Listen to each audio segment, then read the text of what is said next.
Existe um livro que ninguém consegue ler e não é força de expressão. Estamos falando do enigmático manuscrito de Voynich, uma obra que atravessou séculos desafiando reis, cientistas e gênios da criptografia. Imagine abrir um livro e perceber que cada palavra parece fazer sentido, mas ao mesmo tempo não pertence a idioma algum. É como ouvir alguém falando fluentemente e ainda assim não entender uma única sílaba. Esse paradoxo é o que mantém estudiosos acordados até hoje, e convenhamos, mistérios assim não aparecem todo dia. Ao longo da história, a humanidade sempre foi seduzida pelo desconhecido. Pense nas pirâmides do Egito, nos códigos secretos da guerra, nos mapas que prometiam tesouros escondidos. O manuscrito de Voynich ocupa esse mesmo lugar no imaginário coletivo, só que de um jeito ainda mais intrigante. Ele não é apenas antigo, ele é indecifrável. E quanto mais o tempo passa, mais ele parece sussurrar: vocês ainda não estão prontos. Dá um arrepio bom, daqueles que despertam curiosidade genuína. E aqui vai algo interessante. Ele é considerado por muitos o livro mais enigmático do mundo. Não por falta de tentativas, mas justamente pelo excesso delas e todas fracassadas. Especialistas analisaram padrões, compararam alfabetos, aplicaram algoritmos modernos, nada. É como se o livro estivesse um passo à frente da humanidade, mas a pergunta que naturalmente surge é: como ele veio parar nas mãos do mundo moderno? E é aí que a história começa a ficar ainda mais interessante. No início do século XX, um homem chamado Wilfrid Voynich entrou em cena quase como um personagem de romance histórico. Ele não era apenas um comerciante de livros raros, era daqueles sujeitos obstinados, movidos pela curiosidade e por uma pitada de ambição intelectual. Em 1912, enquanto vasculhava documentos antigos na Itália, encontrou algo que mudaria sua vida e, de certa forma, a história dos mistérios modernos. Às vezes, grandes descobertas acontecem assim, quase por acaso, quando alguém decide olhar com mais atenção para o que os outros ignoram. O manuscrito foi encontrado em uma antiga biblioteca ligada ao Colégio Romano, guardado entre obras esquecidas. Imagine a cena: prateleiras empoeiradas, pergaminhos envelhecidos, aquele cheiro característico de papel antigo, e no meio disso tudo, um livro estranho, escrito em um código que ninguém reconhecia. Voynich percebeu imediatamente que aquilo não era comum. É uma lição sutil, aliás. Oportunidades raras geralmente passam despercebidas porque parecem estranhas demais. Quantas vezes algo extraordinário já esteve diante dos nossos olhos e nós simplesmente deixamos passar? O contexto histórico também não poderia ser mais curioso. O mundo vivia um período de efervescência científica, às vésperas de grandes transformações tecnológicas e guerras mundiais. Era uma época em que se acreditava que praticamente tudo poderia ser explicado pela razão humana. E, no entanto, surge um livro que desafia exatamente essa crença. Parece até ironia do destino, não acha? Mas antes de entender o impacto disso tudo, é preciso olhar para o próprio objeto em si. Ao observar o manuscrito com atenção, a primeira coisa que salta aos olhos é sua estrutura física. São cerca de 240 páginas conhecidas, embora estudiosos saibam que várias se perderam ao longo do tempo. O curioso é que essas ausências não parecem aleatórias. É como se partes específicas tivessem sido removidas deliberadamente. Isso ensina algo poderoso. Quando até os vazios contam uma história, é sinal de que estamos diante de algo cuidadosamente construído. O material utilizado é pergaminho, feito de pele animal, algo comum no século XV, mas que exige técnica, tempo e dinheiro. Não era qualquer um que produzia livros assim. Pense nisso como hoje pensaríamos em alguém publicando um livro artesanal, com papel especial e encadernação sob medida. Não é algo trivial. Isso reforça a ideia de que o autor tinha recursos e propósito claros. Nada ali foi feito às pressas. Outro detalhe intrigante é a ausência quase total de rasuras ou correções. As ilustrações coloridas seguem um estilo incomum, mas consistente, como se o autor soubesse exatamente o que estava fazendo do começo ao fim. Não há improviso. Isso levanta uma pergunta. Se o livro foi escrito com tanta precisão, que tipo de conhecimento ele tentava passar? O texto do manuscrito utiliza um alfabeto que simplesmente não pertence a nenhuma língua conhecida. Não é latim, não é árabe, não é hebraico, não é nada catalogado. Ainda assim, ele respeita padrões linguísticos reais, há repetições, estruturas, início, meio e fim. É como ouvir uma música com ritmo perfeito, mas em uma língua que ninguém jamais ouviu falar. O mais desconcertante é a fluidez. As palavras parecem naturais, seguem uma cadência lógica, como se alguém estivesse escrevendo com absoluta familiaridade. Criptógrafos apontam que isso não é típico de textos falsos ou aleatórios. É um lembrete curioso para a vida prática. Quando algo parece organizado demais para ser caos, provavelmente existe uma lógica mesmo que ainda não a compreendamos. Esse paradoxo parecer uma língua real sem ser é o que mantém o mistério vivo. Se fosse pura porcaria, já teria sido descartado, mas não é. Ele provoca aquela sensação incômoda de quase entender, e como todo bom enigma, nos empurra para o próximo elemento visual que tenta, de alguma forma, explicar o texto, as ilustrações. As imagens do manuscrito parecem ter saído de um sonho estranho. Plantas que não existem na natureza, com raízes impossíveis e folhas irreconhecíveis, ocupam páginas inteiras. Algumas lembram espécies reais, mas sempre há algo fora do lugar. Isso é fascinante porque sugere conhecimento botânico, misturado com imaginação ou simbolismo. Há também diagramas astronômicos, signos do zodíaco e mapas circulares que lembram movimentos celestes. Para quem estuda astrologia ou astronomia, é como reconhecer fragmentos de um quebra-cabeça conhecido, mas com peças que não se encaixam.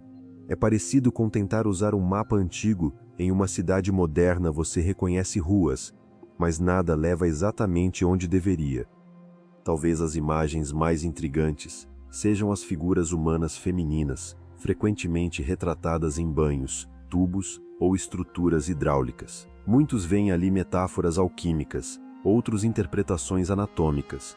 Aqui vale uma reflexão prática: nem tudo foi feito para ser entendido literalmente. Às vezes, símbolos falam mais sobre processos do que sobre objetos, e isso nos leva às divisões internas do manuscrito. Especialistas identificaram diferentes seções no livro, cada uma com um foco distinto. A seção botânica, por exemplo, domina boa parte do manuscrito, reforçando a ideia de um conhecimento ligado à natureza. É como um manual antigo, daqueles que misturam ciência, tradição e observação empírica, algo comum antes da ciência moderna. A seção astronômica e astrológica sugere uma tentativa de conectar o céu à vida terrena, algo muito valorizado na Idade Média. Já a parte biológica ou anatômica levanta sobrancelhas, pois apresenta o corpo humano de forma simbólica, quase espiritual. Não é anatomia como conhecemos hoje, mas uma visão integrada do ser humano.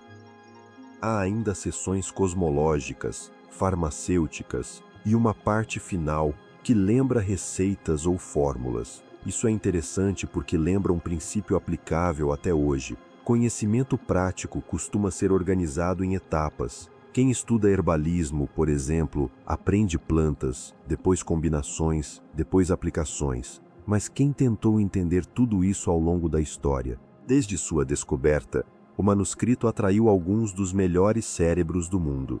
Criptógrafos medievais, linguistas modernos e até especialistas da Segunda Guerra Mundial tentaram quebrar o código. Pessoas acostumadas a decifrar mensagens militares falharam miseravelmente aqui. Isso não é pouca coisa. Com o avanço da tecnologia, matemáticos e cientistas da computação entraram em cena.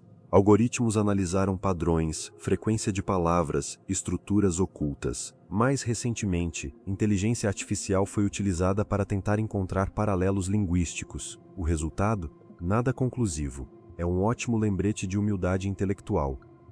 Na vida prática, isso ensina algo valioso. Nem todo problema cede à força bruta ou à tecnologia. Alguns exigem uma mudança de perspectiva. Talvez, em vez de perguntar o que isso significa, a pergunta correta seja outra, e é isso que alimenta as teorias. Alguns defendem que o manuscrito é um código criptográfico extremamente complexo, criado para esconder conhecimento valioso. Outros acreditam que seja uma língua perdida, falada por um grupo específico e extinta sem registros. Ambas as ideias fazem sentido e nenhuma resolve tudo. Há quem diga que se trata de um manual alquímico ou medicinal, disfarçado para proteger segredos. Pense nos alquimistas como os cientistas underground da época. Já outros sugerem algo ainda mais provocador, uma obra científica avançada demais para seu tempo. E claro, existe a teoria da fraude, uma brincadeira intelectual elaborada. Mas aqui entra um ponto importante.